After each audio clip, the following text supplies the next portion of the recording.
শয়তানকে মানুষ কি জিজ্ঞাসা করবে, জাহান্নামীরা, তুমি আমাদেরকে পথভ্রষ্ট করেছে। শয়তান বলবে, আমি কিচ্ছু করি নাই, আমি তোমাদেরকে কোনো কাজে ফোর্স করি নাই, আমি শুধু তোমাদেরকে ওয়াসওয়াসা দিয়েছি, তোমরা নিজেরাই কাজ করেছো। ফালা তালুমুনি ওয়ালুমু আনফুসাকুম, সূরা ইব্রাহিম পড়ে দেখেন। শয়তান বলবে, তোমরা আমাকে লানত করো না, নিজেদেরকেই লানত করো, আমি তো তোমাদেরকে বাধ্য করে কাজ করাই নাই, তোমরা নিজেরাই করেছো এই কাজগুলো।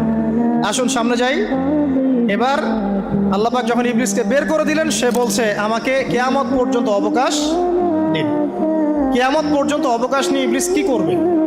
উত্তর, ইবলিস বলছে, ফাবিমা আগওয়াইতানি, হে আল্লাহ, যে কারণে বা যে আদমের কারণে আপনি আমাকে এখান থেকে বের করে দিলেন, লাআকউদান্না লাহুম সিরাতাকাল মুস্তাকিম, আমি সে আদম সন্তানের সরল পথে ওত পেতে বসে থাকবো।